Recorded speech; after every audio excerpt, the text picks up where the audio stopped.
your RPMs, what you should think about. And I just, you know me, I love a good acronym, you know me and my kissing my instructions and stuff. So this is another wonderful acronym, SPARK. So we want to spark we want to spark them thinking about it.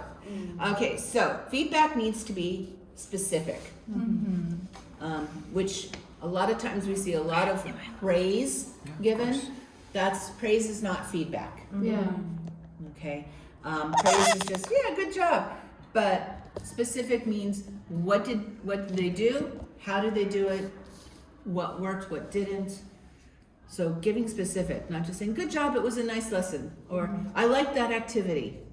Well, I like that activity, why? Or this didn't work well, why? Prescriptive, and this tends to be something I tend to probably spend too much time on, prescription, is offering some alternatives. So if something didn't work, or if something did work, and while you were doing it, you go, oh, maybe you could do it this way, or next time you might want to try this. Because remember, we all learned so much during TCCP. It's nice to have the extra brains. And again, I'm always very strong saying, you know, you did this worked fine, don't worry about it. I was just thinking another way to do it. So next lesson, if you're thinking about, I already did this kind of activity, how can I change it up? Here's an alternative. Even if it works well. Even if it works well, you might want to give an alternative. Fine. Because again, that's just getting everyone thinking about all the different options. And the same, if it didn't work well, what are some alternatives they could do?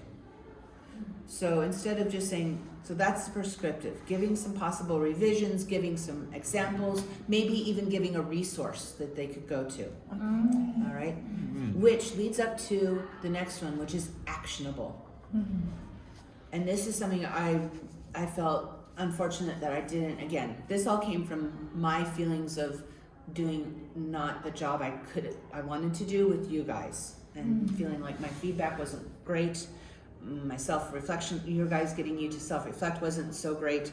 So this is my own sort of self-reflection on how I did as a trainer, as a coach, and going back and then trying to figure out stuff. And now that you guys have time, I want you to not make the same mistakes that I did. So I went back, reflected on how I did what I wanted to improve on, what I wanted to help you with. So this is sort of what it came to. So actionable, giving specific things to work on. So this is why I talked about it's so important to make sure that you are not having to do 2 feedback sessions in a row. That there are time so that you give them actionable. I want you to work on writing out your instructions so that they are 4 sentences maximum with clear points. That is going to be your action point.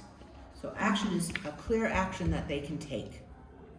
For example, you can do this in chunks instead of. So, but that's telling them what to do. I want you to give them I want you to work on. So next time we talk and then they have time, I want you to work on writing out and chunking. So for the next 3 lessons, chunk out your instructions. Look at them and write it down.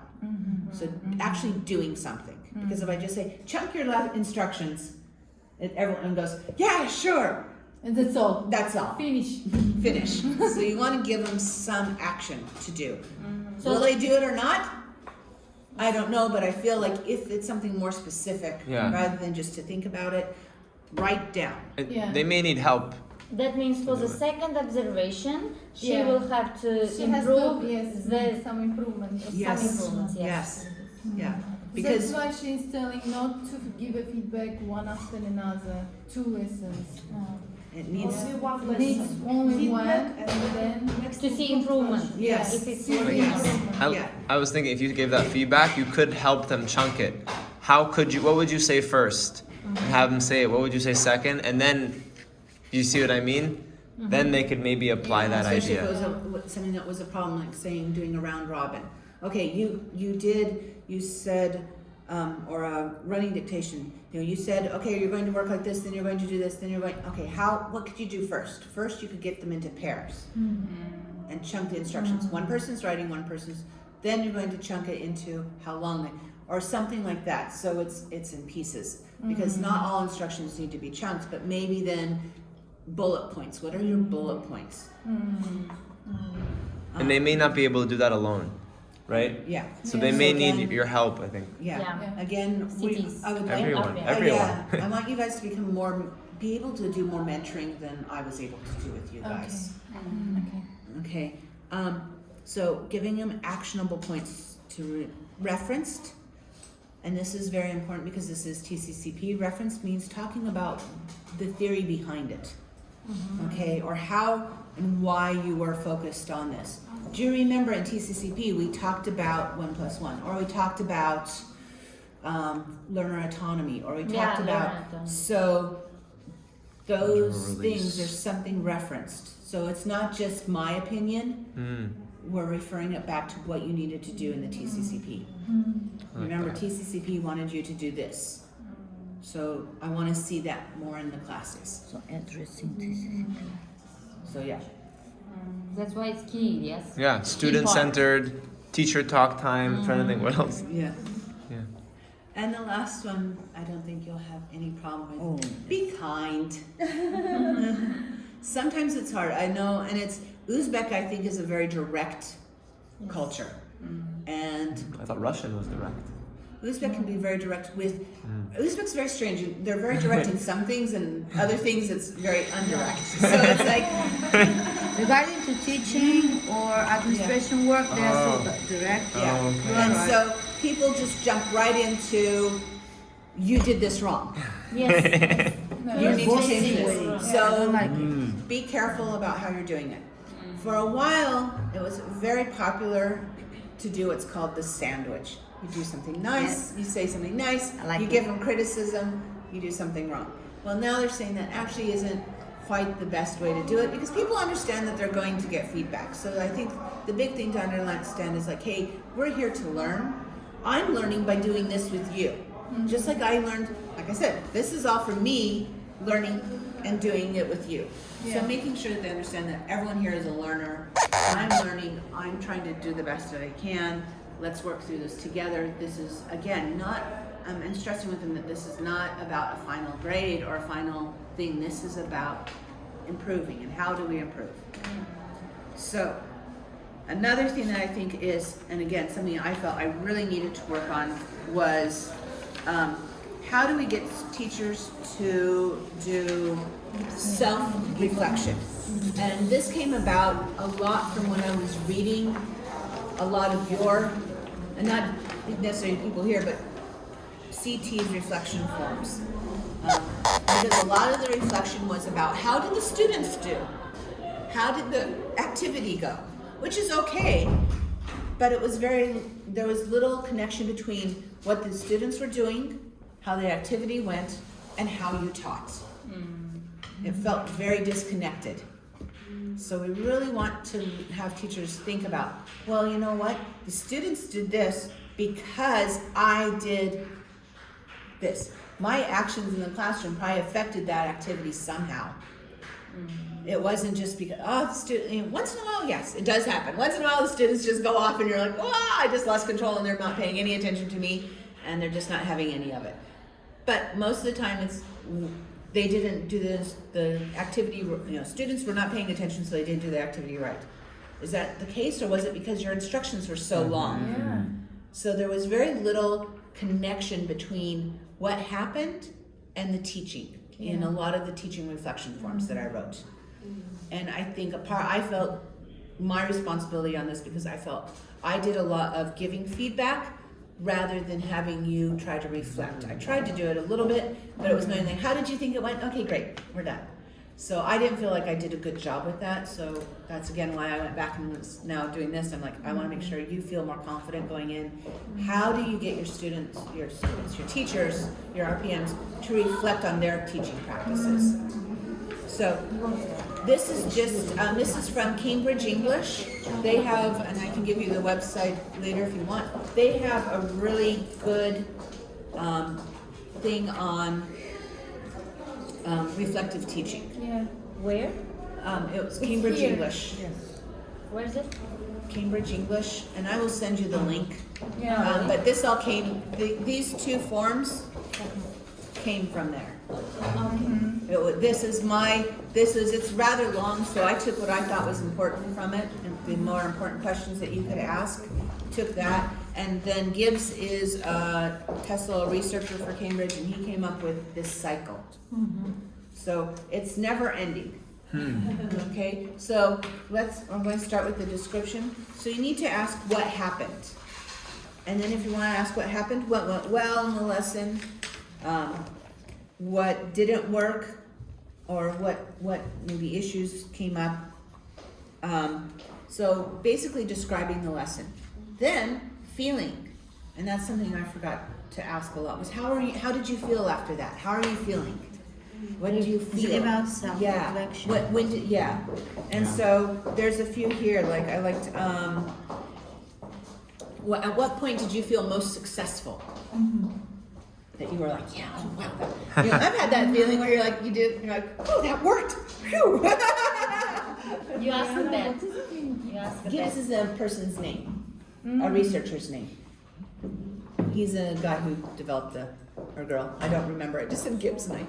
I'm just looking at the dictionary and trying to find it.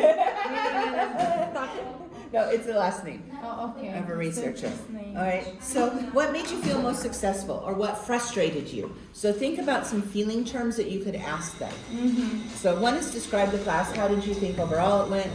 Talk about your feelings, what frustrated you, what made you feel proud, what made you feel successful. Evaluation, was overall this a good experience or a bad experience? A lot of this is why, tell me why. And that's another thing I think I was That's it. sort of bad at, was I'd say, how did it go? And you're like, oh, it was really good. Why? So this is the question to the teacher who Yes. has taught. Yes. Yes, I taught, and Yeah. you observer. You are. It's my opinion. Evaluate my. No, Yes. no. This Yes. is about self-reflection. Yeah. So, self-reflection. right, but this is, so as in CT, I'm going to be asking my RPM, so tomorrow I'll be doing this with you, and today you're going to sit down with your RPMs that you see today, and you're going to go, so, what happened in your class? What do you think worked well, what didn't? Okay, great. How did you feel? When did you feel successful in the class Yeah. today? Was there any time that you felt frustrated? Okay, oh, you felt successful. Why did you feel successful? And that why is really important. Yeah. Because, again, this is learning from my own mistakes. I felt like I didn't ask why enough. It was like, Yeah. yeah, I felt good about that. Okay, great. Let's move on. And when it was, again, that time constraint where it's like, okay, it's 3, we've done 7 observations today. I want to get home. And go write them up. And I got to the point. And then that's 14 hours of lessons that I have to write up. So, I got to point, even these questions will help our RPMs to make some self-reflection. Yes. It will somehow help them to make some reflection. Yeah. I mean, and this is good. I agree. Actually, and this is good for us as well. I mean, Yeah. yeah. So, what was bad or good about the experience? So, this is just what was good and bad. Then I like this is analyze. What sense can you make of the experience? Why did that experience happen? So this is why I like this, is because that's the why part of it. Okay, so you said this worked well. Great, that was the evaluation. Analyze, why did it work well? What things happened that made it work well? So we are going to be asking, so what I want to do is try to transition from, to be honest, from what I did poorly, which was taking over the feedback, to getting the RPMs to really think about their own teaching process for themselves. So do we ask these questions RPMs after they teach? Yes. Okay. Or we may also ask these questions ourselves. Yeah, exactly. After our Yeah. This is a self-reflection model. I So agree. this is from Cambridge English. It's a teacher's self-reflection model. So I wanted to give it to you because they put it out there as something that you would come and ask yourself. But I think these are good questions that we can ask our RPMs to help them learn how to be reflective themselves as teachers. Okay?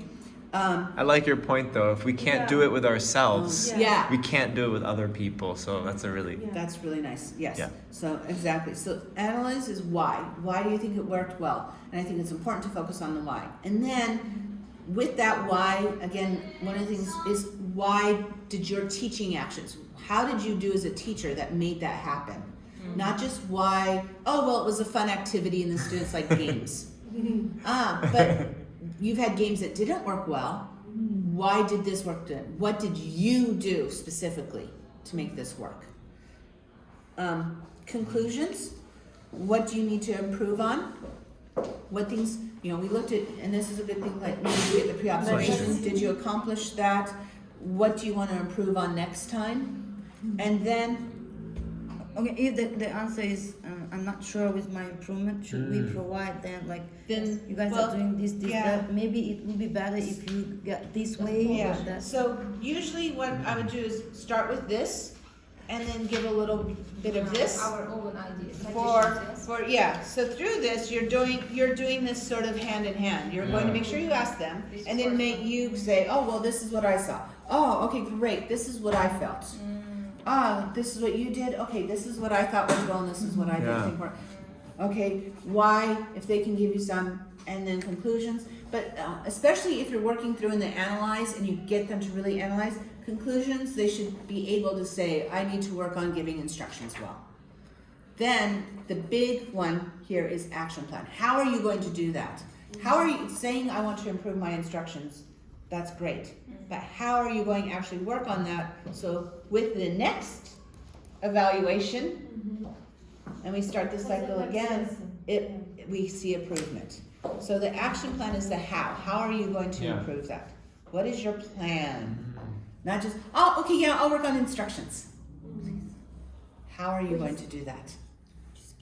I think, can I just say something about conclusion? You told about the culture, yes, we give this directly. I think this is, we were not as teachers in, this is like birinci metodumuz neydi? Traditional method. We had traditional method, yes. We were not exposed to international standards. That is, in my opinion, that is a cause of effect of that, and we accepted that like that, and we say you did this, but I would do that. Maybe that's why, because it's kind of a sharp or just direct. Yeah. If we were exposed to different, for example, nowadays we have got different university internationals. We are going to through these kind of projects. We are going to be exposed. Yeah. But before those days, we had just some kind of methods where we followed all the time. Yes, teacher centered, or university. You go to university lecture part. Lecture is also like. Maybe this is the effect of, and here maybe in conclusion when we are giving our conclusion, yes, maybe it would feel if we do not remember about TCCP, so giving feedback, self-reflection, yes. If we do not remember about that, it would be kind of a sharp. It would be harmful, let's say harmful for I mean, and it's sometimes you have to take into respect that it is your culture, and if they're used to doing it, then you can be a little sharper.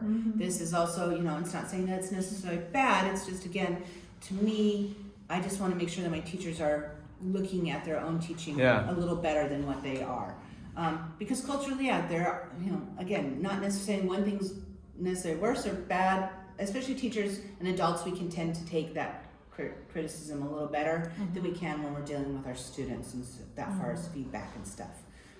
But it is still stifling, even though I think sometimes, so I think it's just, and it's also not necessarily cultural, I think it's just advancement of teaching practices, because this all comes from the self-reflection and stuff. When I first started teaching, what? No, it was really direct. It was like, hey, you need to change this and you need to do this. It was the same in our culture. It's just people are realizing, hey, to make real effect, to make real changes, we've got to dig a little bit deeper and just not saying that this is what you need to do. Here, the way of providing feedback is very important, I guess. If you are providing feedback, I like it, but what if we do in that way? Not like your way is not correct, like doing this, that. Way of providing feedback is very important here, I guess. Yeah. It is also, if we talk about like cultural connection, I think in our culture, like supervisee usually expects from supervisor, like, or we can say mentees from mentors, expect us telling directly what they should do. This is also present in our culture. They will expect us like as voodoos or gurus, like telling them, okay, this is your mistake, and this is what you should do to improve. Do you agree, guys? Yes, We I have agree. this in our culture. Like in our, I think so. Like mentees do not often want to think deeply and just think how can they do it themselves. Right. They want ready solution. I said Or, this is yes, this is direction. something that is new for a lot of us. That's why I said, you know, after working with you guys, and I felt I didn't lead you very well on how to learn how to be self-reflective. So you're sort of getting my own backlash of my own self-reflection on my training and how it went, and going, oh, okay, that's where I need to improve on. Now I'm going to research. What was this question? What could I have done differently? And then also referenced, okay, now how can I reference, if I'm going to talk to you about how to give good feedback, how can I reference that? Because we did a little bit of self-reflection in TCCP, we did quite a bit of it, but we never got into a lot, like what questions to ask yourself or everything. It's pretty surface. So that was me, I wanted to make sure I have reference. That's why, for looking up the name Gibbs. And that's why I was like, this is from Gibbs, this is from Cambridge, that's referenced. So now you know it's coming from someone who's done a lot of research on it. And I think it also comes also just from my own respect, like my master's degree was on teachers' beliefs and what we believe, our beliefs about teaching, how they affect us as trainer or get professional development. So even though I'll go to a professional development thing and say, oh, that's a really cool idea, the minute I get back into my classroom, I sort of go back to my old beliefs of this is what a teacher should be. Because I found that happened a lot when I was doing on a big project in Malaysia. And so again, you know, why is this happening? I like to research why things happen. And so I was like, why do teachers are in training going, yeah, this is such a great idea.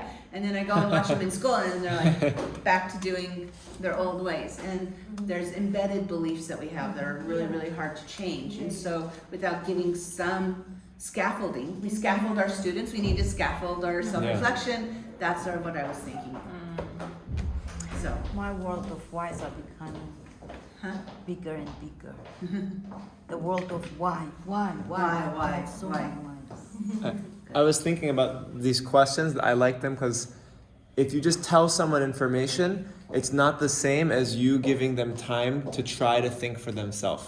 Yeah. So I think this is the point of this, right? Is Yes. like, how can we make people kind of not only just wait for everything to come to them, the way it's always been. But this is it. Just think of it as questions to lead people. Instead of you, that's all it is. Instead of you telling them what you want them to lead. You want them to say what you're thinking without you telling them. This is the point. And that's why I told that this helps really to self-reflection. So they start thinking about their reflection. We will help them. Yeah, and it's one of those things that I think for a while, what was happening, especially like when I started teaching, people just assumed that we made a lot of assumptions. People just naturally do this. People naturally know how to do critical thinking. People naturally know, and it's like, it's not natural. We actually develop skills along the way. And so it's just, I think recently that we're now realizing that we need to teach the skills of self-reflection and just not, okay, please reflect. Yeah. Okay, I'm reflecting. Maybe it's not quality reflection. So these are the hows. Reflection was our main focus in the TED program. And We that learned was how also to write difficult. reflection, That was not easy to self-reflect. Do you remember? Yes. We learned there how to reflect on I was ourselves. even not able to write my self-reflection. Yes. What to write? What should I write? Yeah. So it was really difficult. And, easy, yeah. Yeah. And I'm probably the exact opposite. I would say, I don't know. Armin seems like someone who would be a good journalist. I journal a lot. You journal? I knew it. I journal. I could not journal for the life of me. I mean, I was living in a squatted house, which is a abandoned building in East Berlin, and I'm like, this is such an amazing experience. I should really be journaling what I'm feeling and doing. And I wrote down, it's raining outside. Okay, I'm done.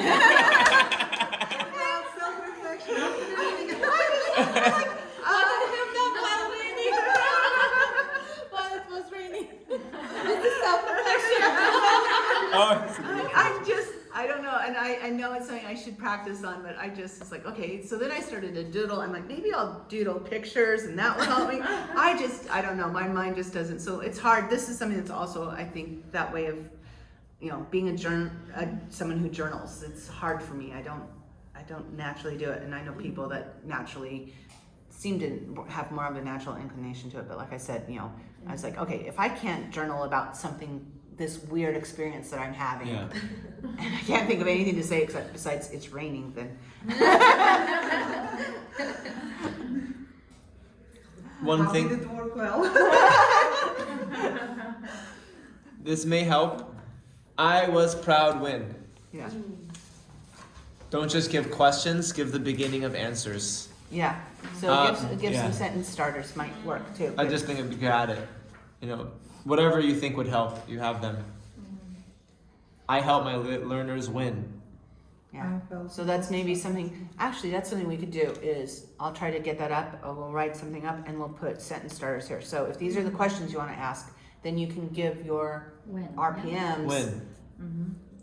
Prompts. I was Yes, most- sentence starters prompts. We'll get our anchor charts up and. Yeah. I was most successful when. I felt most successful when. My biggest obstacle was because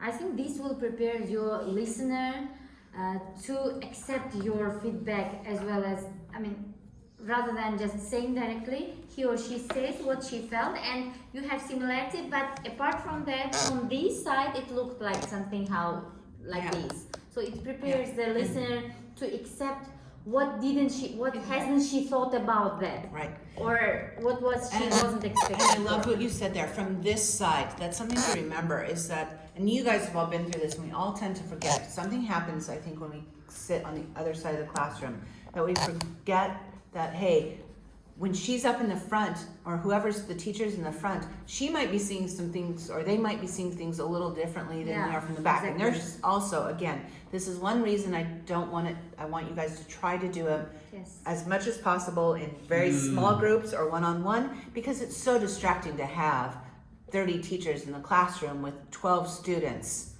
and you're worried about all this other stuff going on. Yeah.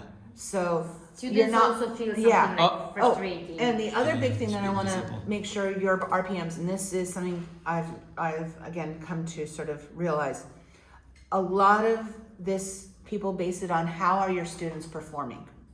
And this is from feedback that I got from one of my RPMs, and she was like, well, I did this by doing self-reflection, and I heard, and I'm like, oh, okay, now I get it. She was really, really worried that because her students were making mistakes or not using English correctly, that I would think she was a poor teacher. Oh, kashmar. And so she was like, no. So what happened was her class happened to become much more teacher-centered, because she really wanted to take control and make sure that the students were doing this and this and saying this correctly. And I'm like, and instead she was sort of shut. Well, I did that because I wanted to make sure you saw them use good English. I'm like, I don't care about their English. I have no care about how your students are speaking English. I'm caring about how you are teaching.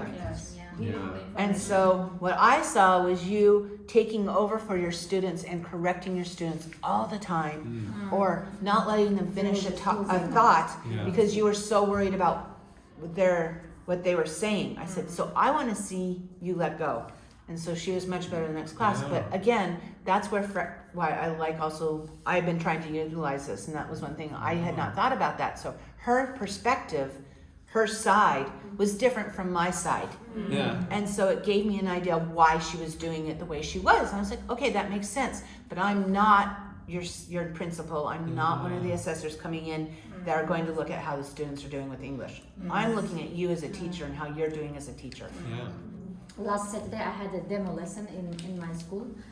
The same situation happened to me. I asked the students before the demo lesson, you tell the students what's going on, what will happen, yeah? They said, oh, teacher, who will come? I said, principal, deputy directors on educational affairs and others. 5 people came into our lesson. So this was enough for our students, 10th graders, but still 34 students. They were first when the guests, the observers came, they just kept silent. the flying bee could be heard. Yeah. So it was like they were worrying about if they make mistake, and I told, don't worry, I have got this certificates. That's the point. We want to exchange here our experience, and they will be observing my lessons.